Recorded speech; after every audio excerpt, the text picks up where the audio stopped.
Hi all, എല്ലാവർക്കും പുതിയൊരു വീഡിയോയിലേക്ക് സ്വാഗതം. സോ ഇന്നത്തെ വീഡിയോ എന്ന് പറയുന്നത് നമുക്കിനി ഒരുപാട് എക്സാംസ് വരുന്നുണ്ട്. അതായത് നമുക്ക് SSC JEE വരുന്നുണ്ട്, RRB JEE വരുന്നുണ്ട്, അതുപോലെ തന്നെ ട്രേസർ എക്സാം വരുന്നുണ്ട്. പിന്നെ അതുപോലെ തന്നെ നമുക്ക് നമ്മുടെ LSTD A നമ്മുടെ നോട്ടിഫിക്കേഷൻ അവൈറ്റിംഗ് ആണ്. അപ്പോൾ ഈ എക്സാംസിനൊക്കെ ആവശ്യമായിട്ടുള്ള കുറച്ച് ക്വസ്റ്റ്യൻസ് ആണ് നമ്മൾ ഈ വീഡിയോയിൽ ഡിസ്കസ് ചെയ്യുന്നത്. സോ ചാനൽ ആരെങ്കിലും സബ്സ്ക്രൈബ് ചെയ്യാതെയാണ് വീഡിയോ കാണുന്നതെങ്കിൽ ചാനൽ സബ്സ്ക്രൈബ് ചെയ്യാം. ഓക്കെ, അപ്പോൾ നമുക്ക് ഫസ്റ്റ് ക്വസ്റ്റ്യൻ നോക്കാം. Match list 1 with list 2 and select the correct answer using the codes given below the list. അതായത് ലിസ്റ്റ് 1ഉം ലിസ്റ്റ് 2ഉം കൂടെ ജസ്റ്റ് മാച്ച് ചെയ്യാനാണ് പറഞ്ഞിരിക്കുന്നത്. First one VU/BD 0.7 root FCK, 5000 root FCK, 5 sigma S by 4 tau BD. അപ്പോൾ ഇത് കാണുന്ന ഉടനെ തന്നെ RCC അത്യാവശ്യം നല്ല രീതിയിൽ പഠിച്ചിട്ടുള്ള കോൺസെപ്റ്റ് അറിയാവുന്നവർക്കാണെങ്കിൽ സിമ്പിളായിട്ട് മാച്ച് ചെയ്തു പോകും. സോ കോൺസെപ്റ്റ് ഓറിയൻറ്റഡ് ആയിട്ടുള്ള ക്ലാസ്സസ് ആണ് നമ്മൾ എൻട്രിയിൽ പ്രൊവൈഡ് ചെയ്യുന്നത്. സോ കോൺസെപ്റ്റ് ഓറിയൻറ്റഡ് ആയിട്ടുള്ള ക്ലാസ്സസ് നിങ്ങൾക്ക് കിട്ടി. നിങ്ങൾക്ക് LSTD JEE പോലെയുള്ള നമുക്ക് ഹൈ വേക്കൻസീസ് ഉള്ള പോസ്റ്റിലേക്കുള്ള എക്സാംസിന് പ്രിപ്പയർ ചെയ്യാനായിട്ട് താല്പര്യമുണ്ടെങ്കിൽ നിങ്ങൾക്ക് താഴെ കാണുന്ന ലിങ്കിൽ ഗൂഗിൾ ഫോമിലെ ലിങ്കിൽ നിങ്ങളൊന്ന് ജസ്റ്റ് രജിസ്റ്റർ ചെയ്താൽ മതി. ഓക്കെ, അപ്പോൾ ഫസ്റ്റ് VU/BD ആണ്. VU/BD എന്ന് പറയുമ്പോൾ നമുക്കറിയാം it is what modulus of rupture ആണ് അല്ലേ. So A is 1. So you will be having A is 1. Then 0.7 root FCK. First one is then 0.7 root FCK ആണ് പറഞ്ഞത്. First VU/BD. VU/BD എന്ന് പറഞ്ഞാൽ you know that it is what nominal shear stress ആണ്. അതായത് നമ്മൾ shear സ്ട്രെസ്സിൻ്റെ ചാപ്റ്ററിൽ first പഠിക്കുന്ന basic definition ആണ് നോമിനൽ ഷിയർ സ്ട്രെസ് അഥവാ ടൗ വി എന്ന് പറയും. അപ്പോൾ ടൗ വി എന്ന് പറഞ്ഞാൽ നമുക്കറിയാം എക്സ്റ്റേണൽ ഷിയർ ഫോഴ്സ് V ആണ്, divide by area of cross section V/BD ആണ് നമുക്ക് എന്ത് കിട്ടുന്നത്, നോമിനൽ ഷിയർ സ്ട്രെസ് എന്ന് പറഞ്ഞ് കിട്ടുന്നത്. So A is 3. Then coming to B എന്താണ് 0.7 root FCK. അത് നേരത്തെ തെറ്റിപ്പോയത് മോഡുലസ് ഓഫ് റപ്ചർ ആണ്. Then third one is 5000 root FCK. 5000 root FCK നമുക്ക് എല്ലാവർക്കും അറിയാം ഇറ്റ് ഇസ് മോഡുലസ് ഓഫ് കോൺറേജ്. ആൻഡ് D എന്ന് പറയുന്നത് 5 sigma S by 4 tau BD. അത് നമുക്ക് ഈ ഇക്വേഷൻ കാണുമ്പോൾ തന്നെ it is for development length എന്ന് പറയും. ഇത് വർക്കിംഗ് സ്ട്രെസ് മെത്തേഡ് പ്രകാരമുള്ള ഇക്വേഷൻ ആണ് കേട്ടോ തന്നിരിക്കുന്നത്. D is 2. ഇത് SSC JEEക്കൊക്കെ ഈ ഇക്വേഷൻ ചോദിക്കാം, പക്ഷേ നമുക്ക് സ്റ്റേറ്റ് എക്സാംസിന് അതായത് കേരള PSC എക്സാംസിന് വർക്കിംഗ് സ്ട്രെസ് മെത്തേഡ് സിലബസിൽ മെൻഷൻ ചെയ്തിട്ടില്ലാത്തതുകൊണ്ട് ചോദിക്കത്തില്ല. അവിടെ നമ്മൾ ഉപയോഗിക്കുന്ന equation if anybody knows you can comment. 0.7 F/5 divided by 4 tau BD. ഇതാണ് നമ്മുടെ ഇക്വേഷൻ. ഈ tau BD എന്ന് പറഞ്ഞാൽ എന്താണ്, ഡിസൈൻ ബോണ്ട് സ്ട്രെസ് ആണ്, കോഡിൽ നിന്നാണ് കിട്ടുന്നത്. പ്ലെയിൻ ബാസിൻ ടെൻഷനാണ് തന്നിരിക്കുന്നത്. ഓക്കെ, അതനുസരിച്ച് ബാക്കി ചേഞ്ചസ് വരുത്തുക. So A3 B1 C5 D2. Then coming to next question, an RC structural member rectangular in cross section of width B and depth D is subjected to a combined action of bending moment and torsional moment. ഒരു ബീമിനകത്ത് bending moment ഉണ്ട്, torsional moment ഉണ്ട്. Then the longitudinal reinforcement can be designed for a moment ME is given by. അതായത് equivalent മൊമെന്റിന്റെ equation ആണ് ചോദിച്ചിരിക്കുന്നത്. അതായത് longitudinal reinforcement നമ്മൾ design ചെയ്യേണ്ടത് ഒരു ഇക്വലന്റ് മൊമെന്റിന് വേണ്ടിയിട്ടാണ്. ആ ഇക്വലന്റ് മൊമെന്റിന്റെ ഇക്വേഷൻ ആണ് നമുക്ക് ചോദിച്ചിരിക്കുന്നത്. Okay, so from this option m plus t by 1.7 into 1 plus d by b, me is equal to m plus t by 1.7 into 1 minus d by b, me is equal to t by 1.7 into 1 plus d by d. അങ്ങനെ നമുക്ക് 4 options ഉണ്ട്. ഇതിൽ നിന്ന് correct option കോഡിനകത്തുള്ള ഫോമുലയാണ്. So you can comment the answers. ഇതിൻ്റെ correct answers അറിയാവുന്നവർക്ക് വീഡിയോയുടെ താഴെ കമൻറ്റ് ചെയ്യാവുന്നതാണ്. നിങ്ങൾക്ക് ജസ്റ്റ് കോഡുമായിട്ട് വേണമെങ്കിൽ റെഫർ ചെയ്യാം. ടോർഷൻ്റെ ഭാഗത്തുനിന്ന് വരികയാണ്. അപ്പോൾ ടോർഷനകത്ത് നമുക്കറിയാം നമ്മൾ ഷിയറുമായിട്ട് വളരെ കണക്റ്റഡ് ആണ് ടോർഷൻ ഡിസൈൻ എന്ന് പറയുന്നത്. അപ്പോൾ അതിനകത്ത് നമുക്ക് എന്താണ് V എന്ന് പറയുന്ന എഫക്റ്റീവ് ഷിയർ ഉണ്ട്, അതിൻ്റെ ഇക്വേഷനും ഉണ്ട്. അതുപോലെ തന്നെ അഡീഷണലി കമ്പൈൻഡ് ബെൻഡിങ് മൊമെൻറ്റും ടോർഷന് വരുമ്പോൾ ഒരു ഇക്വേഷൻ കോഡിൽ കൊടുത്തിട്ടുണ്ട്. സോ അത് നോക്കി റെഫർ ചെയ്തിട്ടായാലും you can comment so that നിങ്ങൾക്ക് ഇനി അങ്ങോട്ട് യൂസ്ഫുൾ ആയിട്ട് വരും. Okay, the next question, a simply supported beam has an effective span of 16 meter. What shall be the limiting ratio of span to effective depth as per IS 456-2000? IS 456-2000 പ്രകാരം span to effective depth ratio എത്രയാണ് for a simply supported beam having a span of 16 metre. അപ്പോൾ നമ്മുടെ RCCയുടെ നമ്മുടെ ആപ്പിലുള്ള വീഡിയോസിനകത്ത് നമ്മൾ ഈ ഒരു deflection control ചെയ്യുന്നത് എന്തിനെ ബേസ് ചെയ്തിട്ടാണ്? It is based on span to depth ratio അല്ലേ. Span to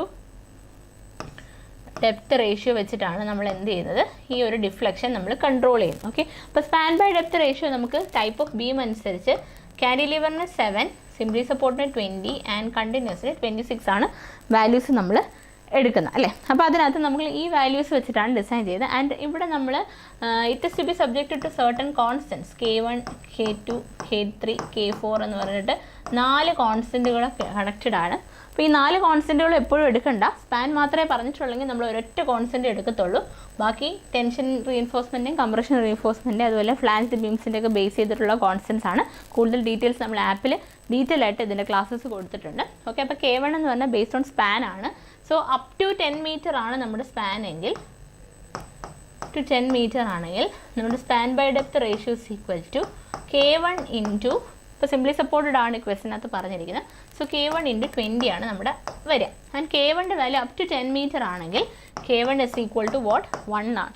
okay, and K1 is if the span is greater than 10 metre,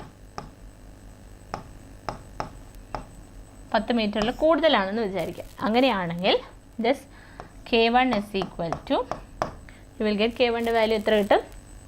K1ൻ്റെ value എന്ന് പറഞ്ഞു കഴിഞ്ഞാൽ it is equal to 10 by span. So what is 10 divided by സ്പാൻ്റെ value എത്രയാണ് ഇവിടെ? 16 metre. Okay, അപ്പോൾ ഇവിടെ നമുക്ക് സ്പാൻ ബൈ ഡെപ്ത് റേഷ്യോ ആണ് കണ്ടുപിടിക്കേണ്ടത് for a simply supported beam. So span by depth ratio is equal to K1ൻ്റെ value 10 by 16 into what is the value of span by depth ratio for a simply support beam 20. So 200 by 16, 100 by 8, 50 by 4 വരും, 55 by 2, that is 12.5. Answer is option C, 12.5. അപ്പോൾ ഇങ്ങനെയാണ് ചെയ്യേണ്ടത്. Span നോക്കുക, 10 metre വരെ. ഈ span ശ്രദ്ധിക്കാതെ നേരെ പോയി 20 ഓപ്ഷനിൽ എഴുതരുത്, because there is 20 in the option. അതുകൊണ്ട് അത് എടുക്കരുത്. 10 മീറ്ററിനേക്കാളും കൂടുതൽ സ്പാൻ ആണെങ്കിൽ അത് നോക്കിയിട്ട് കറക്ഷൻ ഫാക്ടർ അല്ലെങ്കിൽ മോഡിഫിക്കേഷൻ ഫാക്ടർ എന്നാണ് നമ്മൾ പറയുന്നത്. മോഡിഫിക്കേഷൻ ഫാക്ടർ എടുത്ത് മൾട്ടിപ്ലൈ ചെയ്തിട്ട് മാത്രം സ്പാൻ ബൈ ഡെപ്ത് റേഷ്യോ എഴുതാൻ പാടുള്ളൂ. Next question, doubly reinforced beam, concrete beam has an effective cover D' to the centre of compression reinforcement. എന്താ പറഞ്ഞിരിക്കുന്ന ഒരു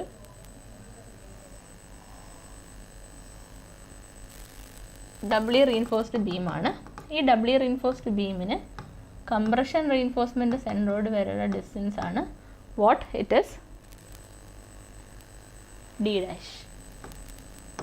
അല്ലേ? Okay, if XU is the depth of neutral axis, XU is the depth of neutral axis and D is the effective depth to the center of tension reinforcement. Tension reinforcement ഇവിടെ കൊടുക്കുന്നതെന്ന് വിചാരിക്കുക D. Okay, then what is the maximum strain in the conduit at the level of compression reinforcement? Compression reinforcement ഉള്ള maximum strain ൻ്റെ value ആണ് ചോദിച്ചത്. So you can visualize it in form of a strain diagram, അല്ലേ? strain diagram നമുക്കറിയാം linear ആയിരിക്കും, like this. Okay, ഇതിൽ നമുക്കറിയാം ഇതിൻ്റെ വാല്യൂ എത്രയാണ്? Maximum strain in the outermost compression fibre 0.0035 ആണ്. നമുക്ക് കണ്ടുപിടിക്കേണ്ടത് what is the maximum strain in the concrete at the level of compression reinforcement. Compression റീഇൻഫോഴ്സ്മെൻറ്റിൻ്റെ ലെവൽ എന്ന് പറഞ്ഞാൽ സപ്പോർട്ട് ഹിയർ വരും. ഇവിടെയുള്ള സ്ട്രെയിൻ്റെ വാല്യൂ ആണ് കണ്ടുപിടിക്കേണ്ടത്. And depth of neutral access എന്ന് പറഞ്ഞാൽ ഇറ്റ് ഇസ് XU ആണ്. Okay, and here it is given as effective depth ആണ് സ്മോൾ d. ഓക്കെ, അപ്പോൾ ഇനി നമുക്ക് കണ്ടുപിടിക്കാം. സിമിലർ ട്രയാങ്കിൾസ് എടുത്താൽ മതി. അപ്പോൾ നമുക്ക് ഏറ്റവും ടോപ്പ് വിഡ്ത്ത് എത്രയാണ്? 0.0035 ഡിവൈഡഡ് ബൈ ഡെപ്ത് എത്രയാണ്? XU ഇസ് ഈക്വൽ ടു, ഈ ഡെപ്ത് നമുക്ക് അറിയത്തില്ല, I'm placing it as ഒരു ക്വസ്റ്റ്യൻ മാർക്ക് ഇടാം, ഡിവൈഡഡ് ബൈ നമുക്ക് എന്താ വേണ്ടത്? ഈ ഡെപ്ത് ആണ് വേണ്ടത്. So how can you find this depth? ഈ ഡെപ്ത് കണ്ടുപിടിക്കണം, ഈ small depth. It is equal to XU minus D'.